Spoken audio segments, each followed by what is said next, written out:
ഈ അമൂലിന്റെ പ്രൊഡക്ട്സിന്റെ നെഗറ്റീവായിട്ട് എനിക്ക് തോന്നിയ ഏറ്റവും ഇമ്പോർട്ടന്റ് ആയിട്ടുള്ള കാര്യം എന്ന് വെച്ച് കഴിഞ്ഞാൽ ഇത് ഔട്ട് ഓഫ് സ്റ്റോക്ക് ആണ്. എപ്പോഴും ഔട്ട് ഓഫ് സ്റ്റോക്ക് ആണ്. എപ്പോൾ നോക്കിയാലും വെബ്സൈറ്റിനകത്ത് ഈ protein products out of stock ആണ്. വളരെ റെയർലി മാത്രമേ നമുക്ക് ഈ സാധനം സ്റ്റോക്കിൽ കാണാറുള്ളൂ. സ്റ്റോക്കിൽ കണ്ട് വിത്തിൻ മിനിറ്റ്സ് ആ സാധനം ഔട്ട് ഓഫ് സ്റ്റോക്ക് ആവാറുണ്ട്. എനിക്കിത് കിട്ടിയത് ഒരു രാവിലെ 8 മണി 7 മണി ആ ഒരു റേഞ്ചിൽ നിങ്ങൾ നോക്കിക്കഴിഞ്ഞാൽ നിങ്ങൾക്ക് കിട്ടാനുള്ള ചാൻസസ് വളരെ കൂടുതലാണ്. എനിക്ക് ഓൾമോസ്റ്റ് ആ സമയത്താണ് ഈ സംഭവം എപ്പോഴും ഓർഡർ ചെയ്യാൻ വേണ്ടി പറ്റാറുള്ളത്. പിന്നെ ഏറ്റവും വലിയൊരു പ്രോബ്ലം, ഇൻ കേസ് ഇത് ഓർഡർ ചെയ്താൽ പോലും ഇത് കിട്ടാൻ വേണ്ടി ഒത്തിരി അധികം ടൈം എടുത്തു. ഞാൻ ഈ സാധനം ഓർഡർ ചെയ്തിട്ട് ഏകദേശം 3-4 ആഴ്ചയോളം എടുത്തു എനിക്ക് ഈ സാധനം ഡെലിവറി ആവാൻ വേണ്ടി. പക്ഷെ ഇപ്പോൾ ആമസോൺ ഷിപ്പിംഗ് ഒക്കെ ആയിട്ട് ടൈപ്പ് ആയിട്ട് കുറച്ചുകൂടെ ഫാസ്റ്റ് ആയിട്ടുണ്ടെന്ന് പറയുന്നുണ്ട്. അങ്ങനെ ആയിട്ടുണ്ടെങ്കിൽ അത് ഏറ്റവും ബെറ്റർ ആയിട്ടുള്ള കാര്യം തന്നെ. പിന്നെ എനിക്ക് തോന്നിയ നെഗറ്റീവ് എന്താണെന്ന് വെച്ച് കഴിഞ്ഞാൽ ഈ സാധനം ഇവരുടെ വെബ്സൈറ്റിൽ മാത്രം അവൈലബിൾ ആയിട്ടുള്ളൂ.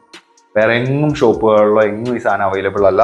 അതുപോലെ തന്നെ ഇതൊരു ഒറ്റ പാക്കായിട്ട് ഇതുപോലെ 30 എണ്ണത്തിൻ്റെ സെറ്റായിട്ട് മാത്രമേ അവൈലബിൾ ആയിട്ടുള്ളൂ. പിന്നെ ഒരു ഇമ്പോർട്ടൻറ്റ് കാര്യം എന്താണെന്ന് വെച്ച് കഴിഞ്ഞാൽ ഈ സാധനം പൊട്ടിച്ച് കഴിയുമ്പോഴത്തേക്കും ഇത് നന്നായിട്ട് ഷേക്ക് ചെയ്തിട്ടില്ലാന്നുണ്ടെങ്കിൽ പകുതി സാധനം ഇതിനകത്ത് തന്നെ കട്ട പിടിച്ചിരിക്കും. അപ്പോൾ നമ്മൾ ചുമ്മാ കുടിച്ച് ഫുൾ തീർന്നു എന്ന് വിചാരിച്ച് കളഞ്ഞിട്ടുണ്ടെങ്കിലും പക്ഷേ അതിനകത്ത് ഒരു 10-20% പറ്റിപ്പിടിച്ചിരിക്കാനുള്ള ചാൻസസ് ഉണ്ട്. അപ്പോൾ അതുകൊണ്ട് ഒന്നില്ലെങ്കിൽ നിങ്ങളിത് കട്ട് ചെയ്തതിന് ശേഷം ഫുള്ളായിട്ട് യൂസ് ചെയ്യാൻ നോക്കുക. അതല്ലാന്നുണ്ടെങ്കിൽ നന്നായിട്ട് ഷേക്ക് ചെയ്തതിന് ശേഷം മാത്രം യൂസ് ചെയ്യാൻ വേണ്ടി നോക്കുക. ഇല്ലെങ്കിൽ പകുതി ഇതിനകത്ത് വേസ്റ്റായി പോകും. ഇത്രയൊക്കെയാണ് എനിക്ക് ഇതിൻ്റെ നെഗറ്റീവ്സ് ആയിട്ട് തോന്നിയിട്ടുള്ളൂ. അതല്ലാതെ ഈ പ്രൊഡക്റ്റ് യൂസ് ചെയ്തിട്ട് എനിക്ക് ഗട്ടിനോ അല്ലെങ്കിൽ വേറെ എന്തെങ്കിലുമൊക്കെ പ്രോബ്ലംസോ ഒന്നും തന്നെ ഇതുവരെ ഫീൽ ചെയ്തിട്ടില്ല. ഈ ഒരു 10 കൊല്ലം കഴിഞ്ഞിട്ട് വേറെ ഏതെങ്കിലും സ്റ്റഡീസ് ഒക്കെ വന്നിട്ട് ഇതിനകത്ത് എന്തെങ്കിലും പ്രോബ്ലം ഉണ്ടോ എന്ന് കണ്ടുപിടിക്കുമെന്ന് എനിക്കറിയത്തില്ല.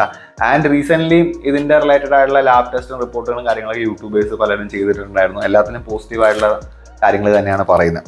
അപ്പോൾ അതുകൊണ്ട് നിങ്ങൾ ജസ്റ്റ് ഒന്ന് ട്രൈ ചെയ്ത് നോക്കുക. ലിങ്കും കാര്യങ്ങളൊക്കെ വേണമെന്നുണ്ടെങ്കിൽ എനിക്ക് ഡയറക്റ്റായിട്ട് മെസ്സേജ് അയക്കുക.